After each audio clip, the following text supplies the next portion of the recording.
Hello, good morning. This is chapter of class 10th. How do organisms reproduce? What is reproduction? Reproduction is a production of new organism from the existing organism of the same species. आप ये लगा लो कि human beings के babies produce होते हैं जो old हो जाते हैं, वो डाई हो जाते हैं, लेकिन उनकी स्पीशीज बनी रहती हैं. रिप्रोडक्शन किसी की एग्जिस्टेंस के लिए तो जरूरी नहीं होता, लेकिन उस स्पीशीज के लिए बहुत जरूरी होता है, नहीं तो वो तो एक्सटिंक्ट हो जाएंगे.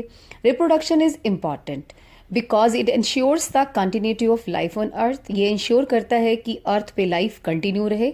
It gives rise to more organisms, यानी कि मल्टीप्लाई करते हैं with the same basic characteristics as of their parents. Reproduction two types का होता है, asexual and sexual. Asexual reproduction में only single parent involved होता है. Sexual में both the parents are involved. Asexual में gametes या reproductive cells वो इन्वॉल्व नहीं होती हैं, बट सेक्सुअल रिप्रोडक्शन में गैमीट्स या जर्म सेल्स भी कहते हैं इन्हें, वो इन्वॉल्व होती हैं. एसेक्सुअल के एग्जाम्पल हैं amoeba, hydra, Rhizopus etcetera etcetera etcetera. Sexual reproduction के कुछ एग्जाम्पल्स हैं fish, dog, humans, frog etcetera. Now types of asexual reproduction. पहले हम एसेक्सुअल रिप्रोडक्शन पढ़ेंगे, इसकी टाइप्स पढ़ेंगे, फिर हम सेक्सुअल रिप्रोडक्शन पढ़ेंगे. एसेक्सुअल रिप्रोडक्शन फॉलोइंग टाइप्स का होता है. फिजन. फिजन का मतलब होता है ब्रेक हो जाना. मीन्स एक यूनिसेल्यूलर ऑर्गेनिज्म टूट जाएगा, ब्रेक हो जाएगा और उससे नए बच्चे प्रोड्यूस होंगे उसके. Second is budding. Bud means एक आउटग्रोथ डेवलप होगी किसी किसी में, वो एक न्यू बेबी बन जाएगा. बेबी तो ह्यूमन बीइंग के लिए यूज होता है, न्यू ऑर्गेनिज्म बन जाएगा सेम करेक्टरिस्टिक के साथ.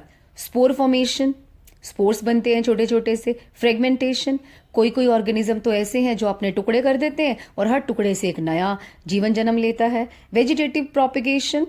वेजिटेटिव प्रोपिगेशन नेचुरल भी हो सकती है जो नेचर ने अपने आप चूज की, और एक आर्टिफिशियल ह्यूमन बीइंग ने चूज की, कटिंग, लेयरिंग एंड ग्राफ्टिंग. एक और है इसमें रीजेनरेशन.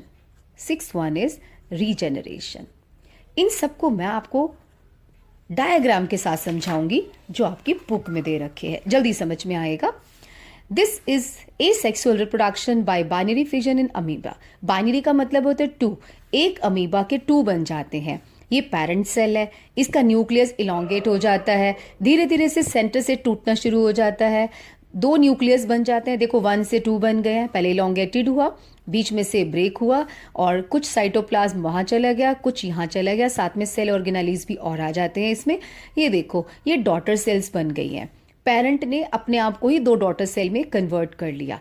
ये देखिए, ये पैरामीशियम है, इसमें भी बाइनरी फिजन है. जो न्यूक्लियस है वो इलोंगेटेड हो जाता है, राइट. और ये वाली चीज जो है यहाँ पे डेवलप होनी शुरू हो जाती है और फाइनली ये 2 में ब्रेकअप हो जाता है. इसे हम कहते हैं बाइनरी फिजन. सो बाइनरी फिजन के एग्जाम्पल क्या हुए? Amoeba and paramecium.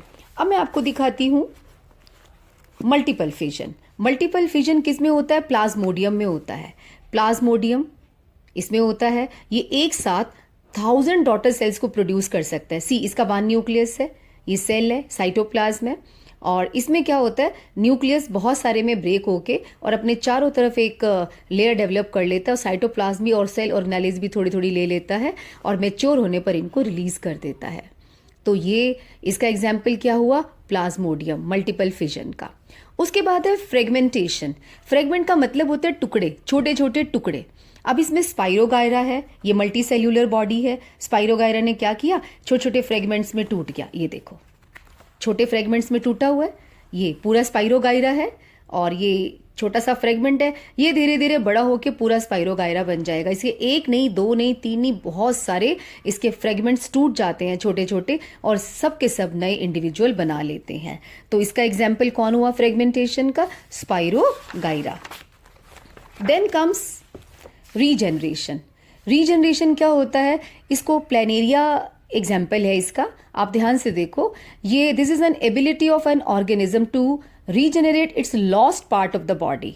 मीन्स अगर मैं प्लेनेरिया को 3 हिस्सों में काट दूं, ये देखो शो किया हुआ है, हमने इसके 3 पीसीस कर दिए. ये भी अपना नीचे वाला पोर्शन पूरा बना लेगा, ये अपना ऊपर और नीचे वाला दोनों पोर्शन फिर दोबारा से रीजनरेट कर लेगा और ये भी कर लेगा. घरों में आपने देखा होगा, अगर नहीं देखा तो लिजर्ड के पीछे भाग के देखना. लिजर्ड अगर वॉल पे आती है ना, आप तेजी से उसके पीछे भागो, वो अपनी टेल शेड कर देती है. और टेल दोबारा से ग्रो भी कर लेती है। This is what we call regeneration in planaria. Budding, budding क्या होती है? एक छोटी सी आउटग्रोथ आती है। ये देखो, ये हाइड्रा है, हाइड्रा के बॉडी में से एक आउटग्रोथ निकलती है, उसे हम बड कहते हैं। वो धीरे धीरे एक छोटा सा हाइड्रा बना देती है और मैच्योर होने पे यहाँ से डिटैच हो जाती है और अपना न्यू ऑर्गेनिज्म बन जाता है। देखो, एक हाइड्रा से 2 हाइड्रा हो गए, ये न्यूली बॉर्न हाइड्रा हो गया। वेल, बडिंग जो है यीस्ट में भी पाई जाती है। यीस्ट खमीरा को कहते हैं।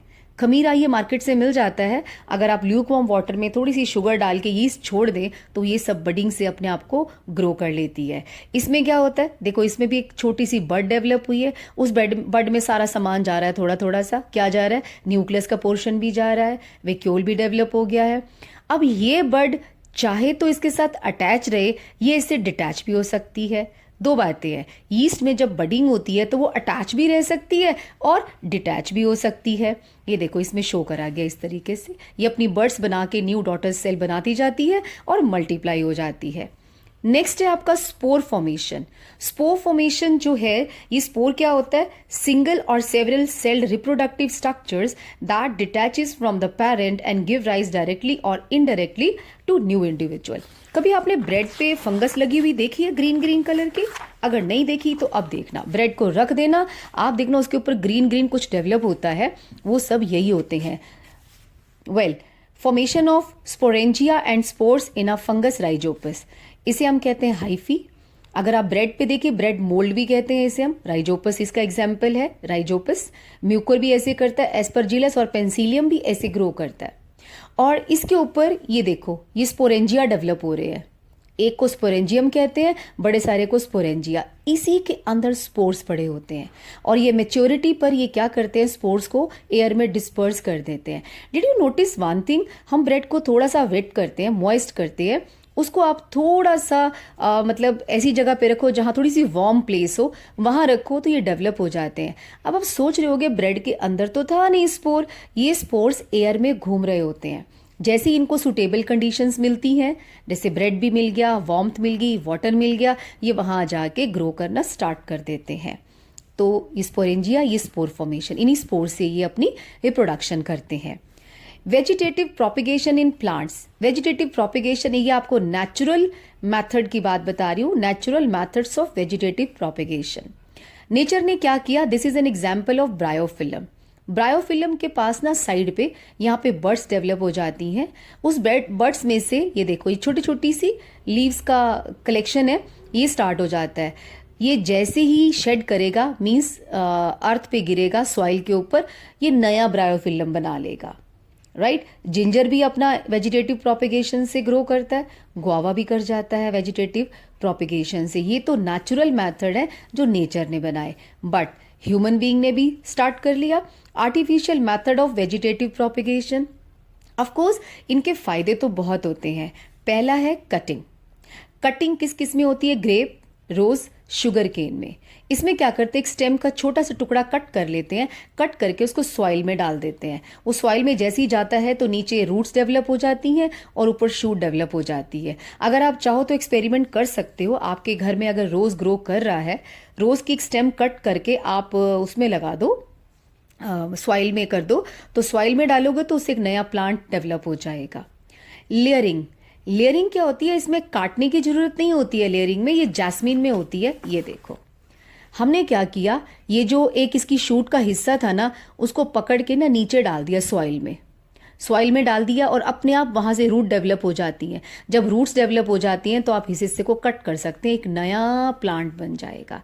उसके बाद ये लीव्स जो है ये खाना बनाती हैं और एक नया प्लांट डेवलप हो जाता है। जैस्मीन में ऐसा होता है, मिंट में भी ऐसा होता है। उसके बाद है ग्राफ्टिंग। ग्राफ्टिंग का क्या लॉजिक है? मान लो आप एग्जाम्पल समझो कि एक प्लांट है, वो स्मॉल स्मॉल एप्पल्स ग्रो कराता है, लेकिन उसके ऊपर कोई डिसीज नहीं लगती है। एक और प्लांट है एप्पल का, वो क्या करता है कि वो Apple big big Apple grow करता है, बट उसमें डिसीज लग जाती है। तो साइंटिस्ट ने क्या किया? दोनों की ग्राफ्टिंग कर दी, जिससे एप्पल बिग साइज के भी मिल गए और डिसीज फ्री भी हो गए। तो ये क्या करते हैं, एक प्लांट जिसकी रूट होती है साथ में, उसे हम स्टॉक कहते हैं, उसका पोर्शन लिया। दूसरा प्लांट, उसका एक पार्ट जो है उन्होंने कट कर लिया, उसे हम सायोन कहते हैं। वैसे स्पेलिंग तो SCIO है ना, स्कायोन भी कह सकते हो स्पेलिंग लर्न करने के लिए, इसे सायोन कहते हैं। स्टॉक और सायोन दोनों को कंबाइन कर दिया जाता है, धीरे धीरे ये ग्रो करना शुरू कर देता है। अगर आप ऐसा एप्पल वाला जो मैंने एग्जाम्पल दिया, and really Apple big size के भी होंगे और ये डिसीज फ्री भी होगा। सो इसे हम कहते हैं ग्राफ्टिंग। ग्राफ्टिंग एक आर्टिफिशियल था। इसमें देखो डिफरेंस क्या है स्टॉक और सायोन में। जो सायोन है वो अपर पार्ट होता है जिसके पास रूट्स नहीं होती हैं, और स्टॉक क्या होता है जिसके पास रूट होती हैं। और जो सायोन होता है वो हाई एंड बेटर क्वालिटी का फ्लावर्स एंड फ्रूट्स देता है, और जो स्टॉक होता है वो गुड एंकरेज, यानी कि उसकी मिट्टी में पकड़ बहुत अच्छी होती है, और एडिकेट वाटर और मिनरल्स जो है वो उसको फूड के रूप में मिल जाते हैं उसको। What are the advantages of artificial propagation? Artificial propagation से जो हम मतलब artificial propagation जो है cutting, grafting and layering, उससे जो new plants होते हैं produced will be the exactly like the parent plant. बिल्कुल पेरेंट प्लांट की तरह होंगे, बिल्कुल उनके जैसे, और उनको कम अटेंशन की नीड होती है in the early years. Starting में कम अटेंशन देना पड़ता है, और many plants can be grown from just one parent plant, and we can get seedless plants by this method also. आपने सीडलेस वाटरमेलन सुना होगा, यस, वो इसी मेथड से ही ग्रो किया जाता है। बस इसका एक ही डिसएडवांटेज है कि इसमें कोई वेरिएशन नहीं आती है, because it reveals no variation. And the next method is asexual reproduction का नेक्स्ट मेथड है टिश्यू कल्चर। टिश्यू कल्चर में क्या होता है, in this method a small piece of plant is removed from the growing tip of a plant. एक plant की tip से एक छोटा सा टुकड़ा काट लिया जाता है और grown in a sterilised medium containing necessary, एक मतलब प्लेट की तरह होती है, इसके अंदर डाल दिया जाता है, और न्यूट्रिएंट्स भी डाल देते हैं, हार्मोन्स भी, इसी में इसको ग्रो कराया जाता है। ये क्या होता है, सेल्स डिवाइड होती है, एक मास ऑफ सेल्स बन जाता है अनडिफरेंशिएटेड। अनडिफरेंशिएटेड का मतलब होता है उसमें ये नहीं पता होता रूट कौन बनेगा, शूट कौन बनेगा, बस ऐसे ही एक मास बन जाता है, उसे हम कहते हैं callus.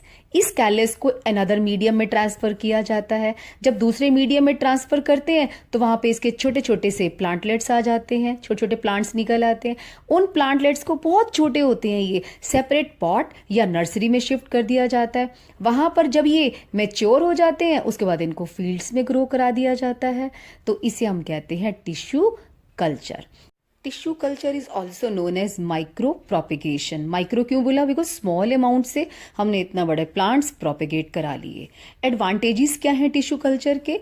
First, the new plants produce by tissue culture are disease free. इसमें कोई डिसीज नहीं होती है, क्योंकि जब हमने ये स्टरलाइज्ड मीडियम लिया था, इसे डिसीज फ्री मीडियम कहते हैं, तो वहां पे जर्म्स डेवलप हो ही नहीं सकते। It can grow plants round the year.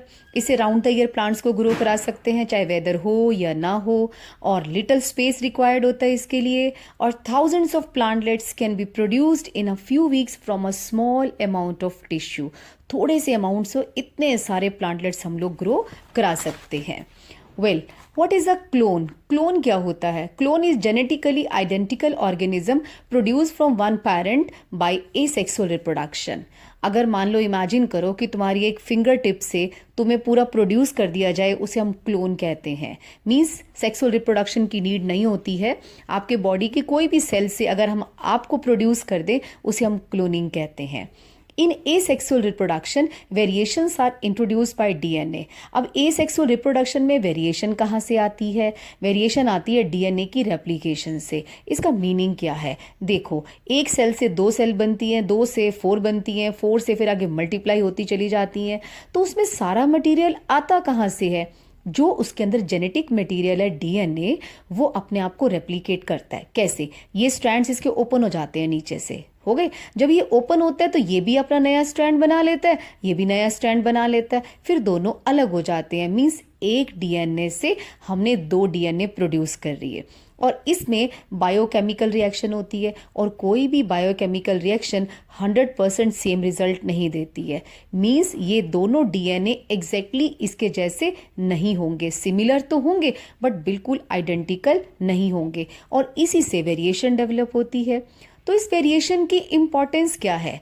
देखो, ऑर्गेनिज्म के लिए तो कोई इंपॉर्टेंस नहीं है।